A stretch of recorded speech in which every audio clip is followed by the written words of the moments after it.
The TBF, a single-engine, three-place folding mid-wing monoplane equipped for use as a torpedo plane, as a horizontal or glide bomber with a capacity of 4 500-pound bombs, and as a scout or smoke layer. The TBF is designed to take off from or land on a carrier and can be launched by catapult. When the prop has been pulled through to clear the cylinders, the hand crank is engaged and the starter brought up to half speed. This saves the batteries, which may be run down quickly, particularly in cold weather. After checking prop control in full low pitch, the battery switch is placed in on position and the fuel tank selector valve turned to center main. The electric fuel pump is switched on and fuel pressure brought up to 7 to 9 pounds per square inch. Next, the starter is energized for 15 seconds. And at the same time, the electric primer is operated for 3 to 5 seconds. The throttle is set to 1/3 open and the ignition switch turned to both. Finally, after making sure the propeller is clear, the starter is engaged until the engine runs smoothly. As soon as the engine starts, the mixture control is moved to automatic full rich and the electric fuel pump shut off. Many of the hand-operated installations and controls found on other types of airplanes are electrically operated on the TBF. Her hydraulic system is rather complicated, and a thorough understanding of the arrangement and purpose of all her controls is imperative. Don't throw any electrical loads on the system when the engine is not turning at least 1400 RPM, fast enough to cut in the generator. The major loads are the turret, the transmitter, and the SBAE gear. One motion of the hydraulic control in the cockpit operates the wings, but they can be a giant guillotine, so remember the ground crew. Be sure that the catwalk is clear.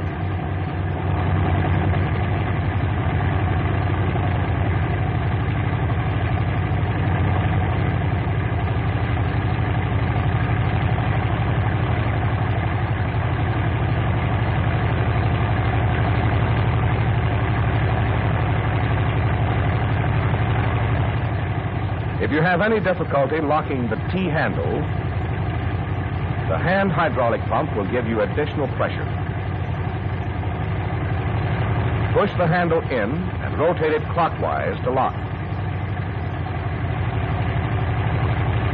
If the wings do not snap fully into the spread position, fold them and spread them again. Be just as careful in operating the bomb doors. Make a signal like this, get a reply that all is clear.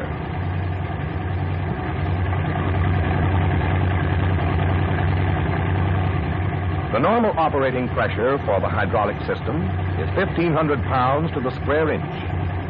If the engine isn't operating, or if there's a failure, set the selector valve and use the hand pump.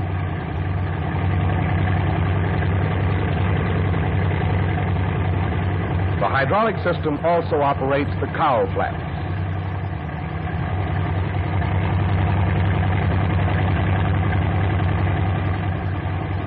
The wing flaps.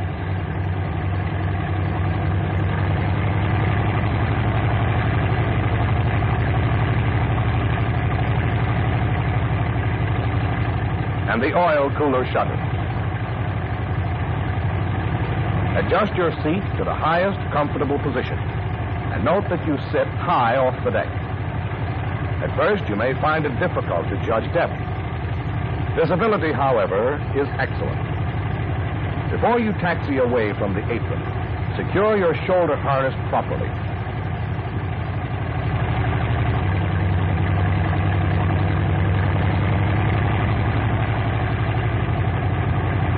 And fasten your safety belt.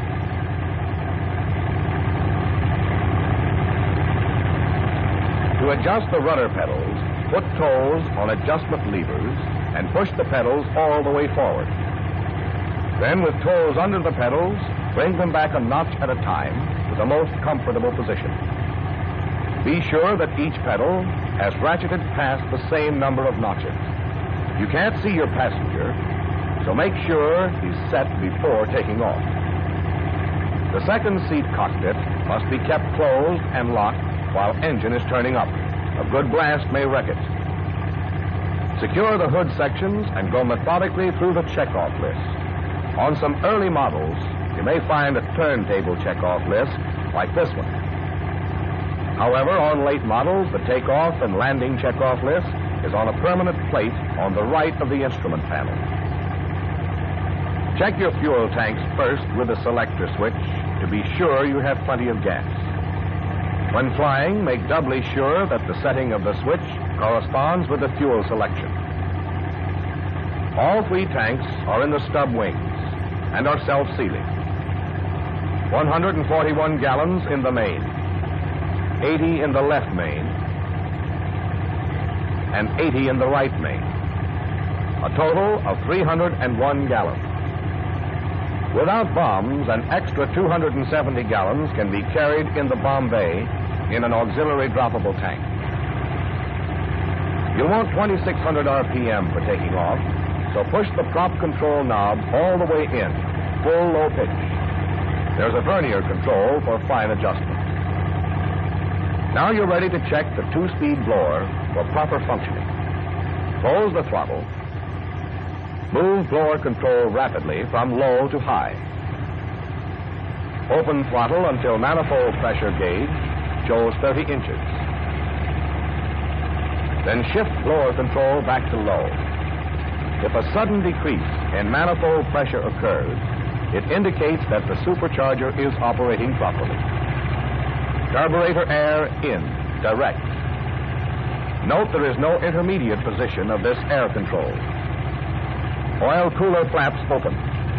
They're left open all the time, except under conditions of extreme cold. Cowl flaps open. For a clean wing takeoff, the elevator tabs are adjusted one notch nose up. But if you're going to crack the flaps, the right adjustment is one notch nose down. We'll make this first takeoff with flaps up. 3 notches right on the rudder tab.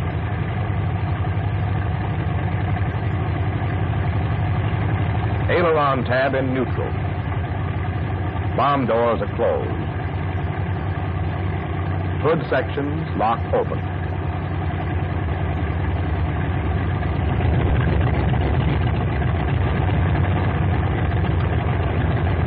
The TBF taxis very nicely, despite her weight. 13,000 to 15,000 pounds, depending on your load. Taxi and idle at 1,000 RPM to prevent loading up the engine. Use your brakes as necessary to retard speed while taxiing, but don't use them excessively. This is a heavy airplane, and brakes will wear out quickly.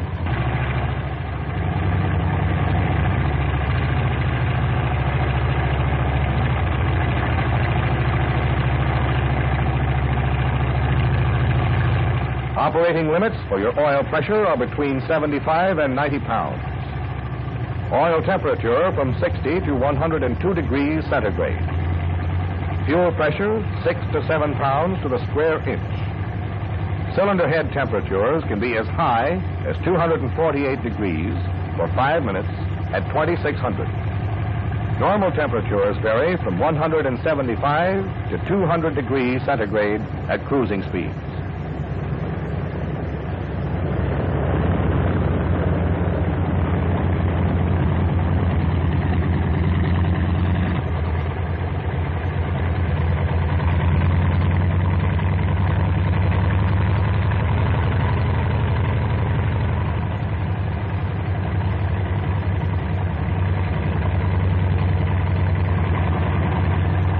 The tail wheel is locked, and the friction screw on the throttle adjusted for proper tension.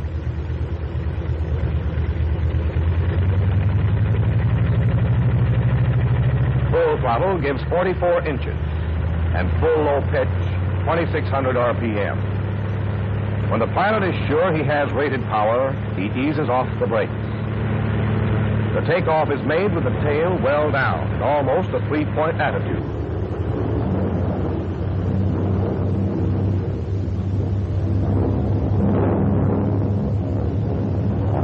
So if the tabs are properly adjusted, this airplane will fly itself off.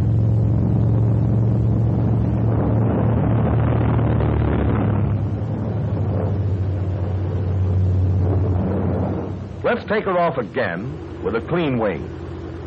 Her stick forces are very heavy, but she has an excellent takeoff. The height of your eye makes the ground appear to be moving very slowly until you get used to the cockpit.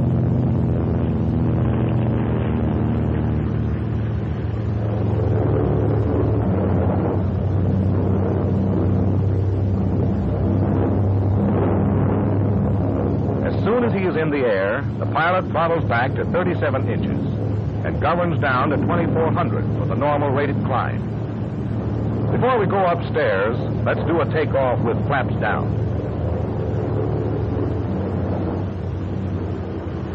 If you're going to crack your flaps, you will trim the airplane the same way, except you'll have one notch nose down.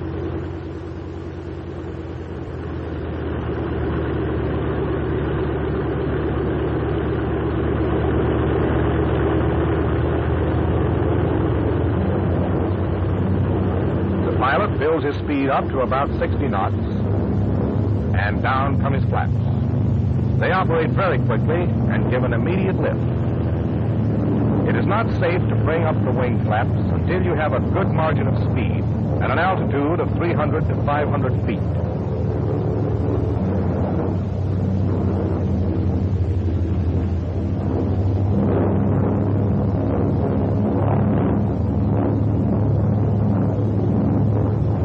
Jumping them usually results in a serious loss of altitude, particularly when the airplane is heavily loaded.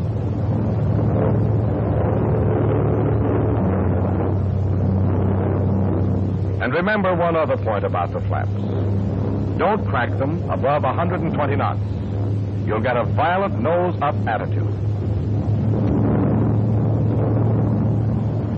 Lower your speed before you use the flaps, and trim your airplane nose down to hold her level.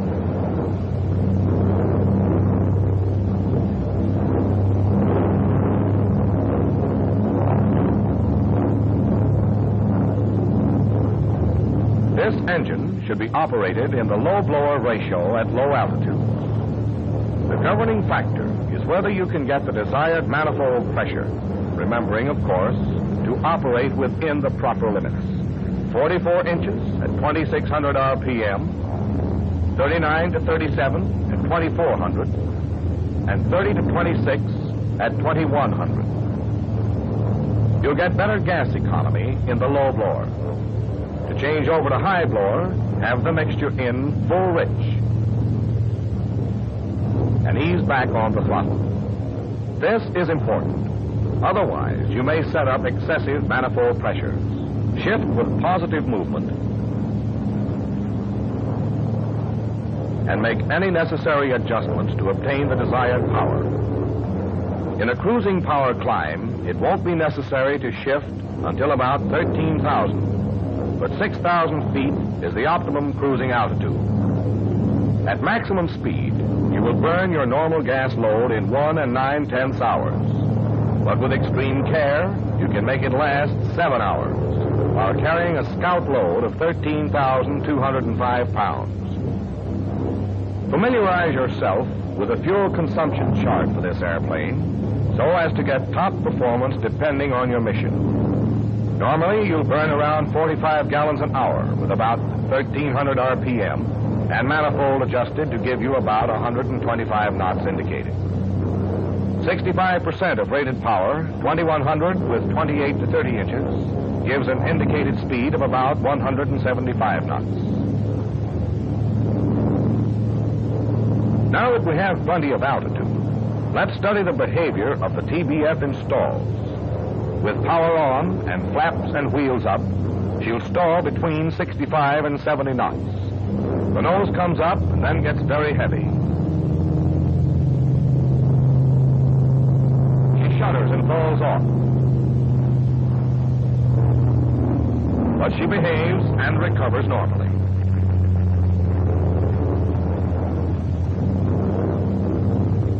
Without power and with a clean wing, she shows a little tendency to snap into a spin.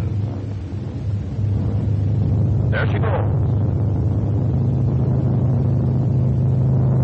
But again, recovery is normal and rapid.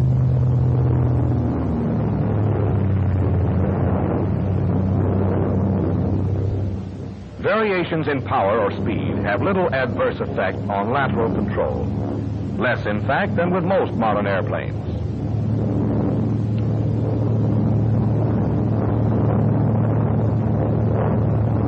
In the landing condition, with power on, the TBF has excellent stall characteristics.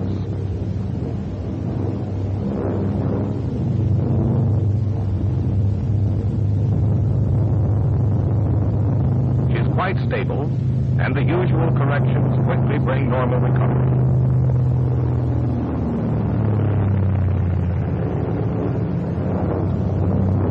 In this scene, the wheels and flaps are retracted at a speed of approximately 100 knots.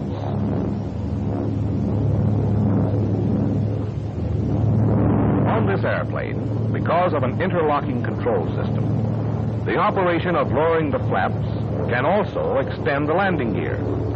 However, to put only the flaps down, press protruding arm on flap lever and move lever down. This leaves the landing gear in the up position.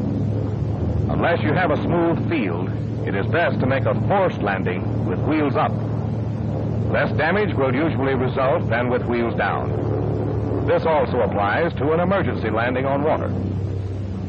If you make a flaps down touch-and-go landing, you'll want to pull your wheels up immediately after becoming airborne. To do this, you must first raise the lock lever just to the left of the landing gear lever. Then raise your wheels.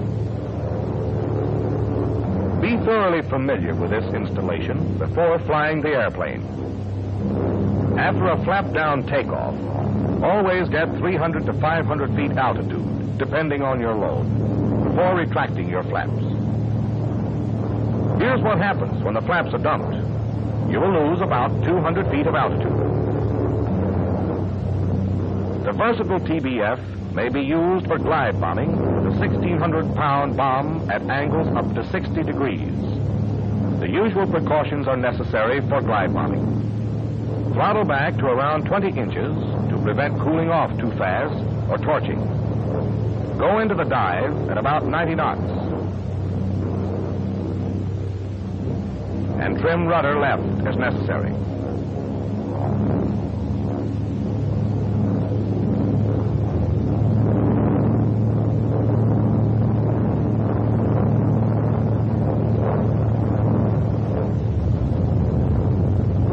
With a full load, you're allowed 285 knots and a maximum of 315 knots with a lighter load. Remember that maximum, 315 knots. Don't exceed it. The designer knows best what this airplane will take. Maximum allowable engine speed is 3,100 RPM. All diving must be done in low blower. Normal glide for this plane is between 85 to 90 knots. And if you slow down before you lower the flaps, you won't have an abrupt lift.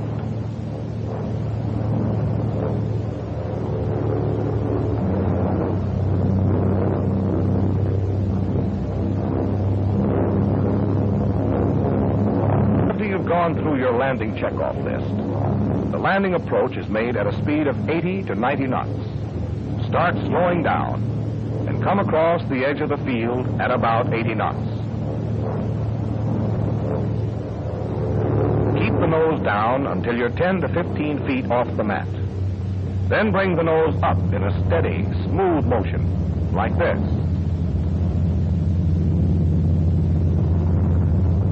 A three-point landing always is desirable. But a slightly tail-first landing is better than setting down on your wheels first. It's hard to avoid some bouts because there is a lot of spring in the oleos. Just hold her steady as she makes a three-point landing and runs out.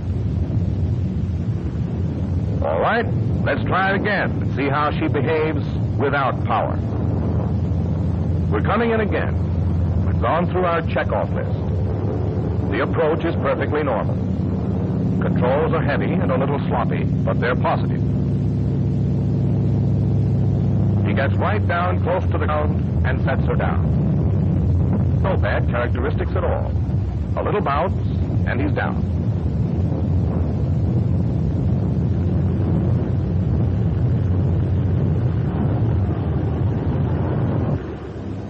In a field carrier landing, we'll have the signal officer bring him in normally and give him a wave off.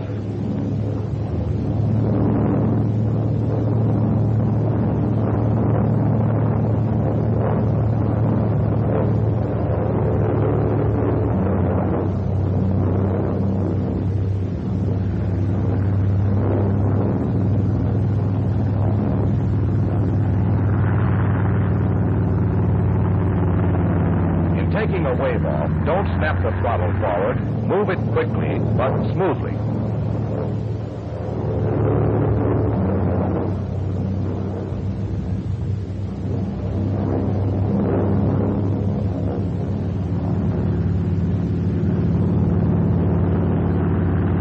Except for the heavy stick and rudder forces, this airplane is well designed for service from a carrier deck. For an actual carrier landing, your hook will be down. Tail wheel unlocked. And parachute unstrapped.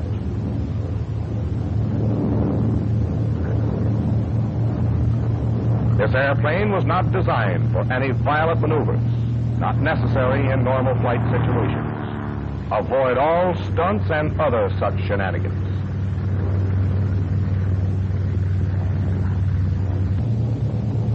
Familiarize yourself with the position of the cockpit.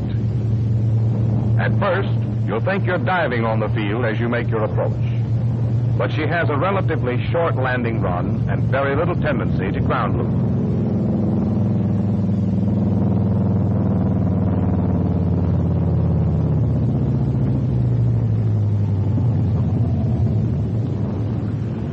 As soon as you've landed, open your cowl flaps.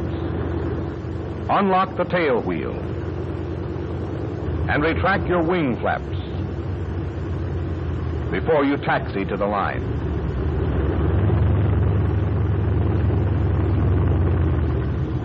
If you're thoroughly familiar with the electrical and hydraulic systems of the TBF, she'll give you excellent service, whether as a scout, a bomber, or a torpedo airplane.